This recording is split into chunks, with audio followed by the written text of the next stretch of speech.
حضور غوث پاک رضی اللہ تعالیٰ عنہ نے نبی پاک صلی اللہ علیہ وسلم کی اتباع میں وقت گزارا ہے۔ کچھ بندے اللہ کے بڑے خاص ہوتے ہیں۔ حضور غوث پاک رضی اللہ تعالیٰ عنہ کو اللہ نے اعزاز عطا فرمایا، شان عطا فرمائی کہ غوث اعظم درمیان اولیاء جو محمد درمیان انبیاء۔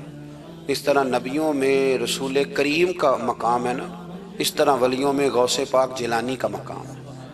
حضور غوث پاک رضی اللہ تعالیٰ عنہ کو اللہ نے کئی اعزازات دیے۔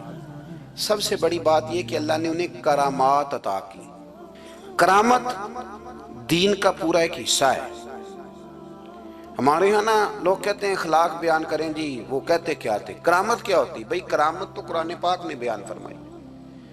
آصف بن برخیہ جناب بلقیس کا، ملکہ بلقیس کا تخت لائے تھے۔ یہ اللہ نے کیوں آیت نازل کی قرآن پاک میں؟ وہ قصہ کہانی ہے کہ وہ جی تخت لائیں، یہ کیوں بیان کی؟ اور تخت آیا کس طرح آیا؟ انہوں نے کہا کہ آنکھ جھپکنے سے پہلے آ جائے گا۔ پھر آیا کہ نہیں آیا؟ ان سے پوچھا یہ کیسے آیا؟ کہنے لگے ھذا من فضل ربی۔ او سنگیو، صرف حضرت سلیمان علیہ السلام کا امتی تخت لا سکتا ہے، نبی پاک کا غلام نہیں لا سکتا؟ یار آپ نے کرامت کا انکار کر کے اپنے آپ کو کمزور کر لیا۔ اور نہیں جی نہیں، یہ کیسے ہو؟ کیا مطلب ہے اس کا؟ آپ سورہ نمل روز پڑھیں اور جناب سلیمان علیہ السلام کے امتی کی شان بیان کریں کہ وہ آنکھ جھپکنے سے پہلے 80 گز اونچا، 80 گز چوڑا، 80 من وزنی تخت آنکھ جھپکنے سے پہلے لے آئے۔ کسی بندے کا ایمان خراب نہیں ہوتا۔ اور میرے غوث پاک جیلانی، یہ وہ بندے ہیں جن کے بارے میں نبی پاک نے فرمایا کہ میری امت کے علماء بنی اسرائیل کے نبیوں کی طرح ہیں، امتیوں کی طرح نہیں۔ کن کی طرح؟ نبیوں کی طرح، نبیوں کی طرح۔ حضرت غوث پاک رضی اللہ تعالیٰ عنہ ہم کو ملانگ لوگ نہیں ہیں، الحمدللہ تعالیٰ۔ ہم تو غوث پاک کی کرامت بھی مانتے ہیں پر قرآن و سنت کی اینک لگا کے مانتے ہیں۔ یہ میری بات سمجھ لیں۔ حضرت غوث پاک رضی اللہ تعالیٰ عنہ طالب علموں کو سبق پڑھا رہے تھے، تو سبق پڑھاتے پڑھاتے نا ہاتھ آگے بڑھایا تو اچانک ہاتھ واپس آیا تو گیلا ہو گیا تھا سارا۔ تو شاگرد بھی بڑے سیانے ہوتے ہیں، انہوں نے سبق چھوڑ دیا، استاد جی کے گیلے بازو کو دیکھنا شروع کیا۔ حضور یہ کیا ہے؟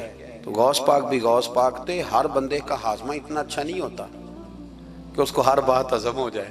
کئیوں کو بد ہضمی بھی بڑی سخت ہوتی ہے، کھٹے کھٹے ڈکار آتے ہیں بات سن کے، کانوں سے دھواں بھی نکلتے ہیں کئی دفعہ۔ تو انہوں نے پوچھ لیا فٹافٹ کہ حضور یہ کیا ہوا؟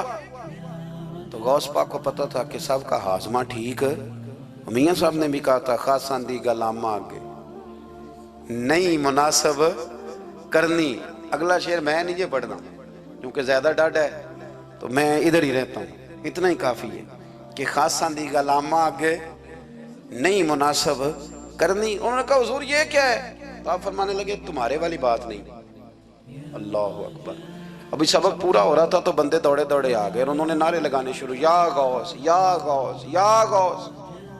لوگ کہتے ہیں غوث پاک سے ملتا نہیں۔ میں کہ ٹھیک ہے انہوں نہیں نہ ملیا، جنہوں ملیا اس تے رولا پانا نہ بڑا ملیا ہے بڑا ملیا ہے بڑا ملیا۔ اپنا اپنا معاملہ نا۔ کسی نے کہا حضور کچھ نہیں دیتے، تو کسی نے کہا میرے کریم سے گر قطرہ کسی نے مانگا، دریا بہا دیے، در بے بہا دیے۔ جس کو ملا ہے وہ تو شور کرے گا۔ تو تھوڑی دیر کے بعد ہی بندے پہنچ گئے،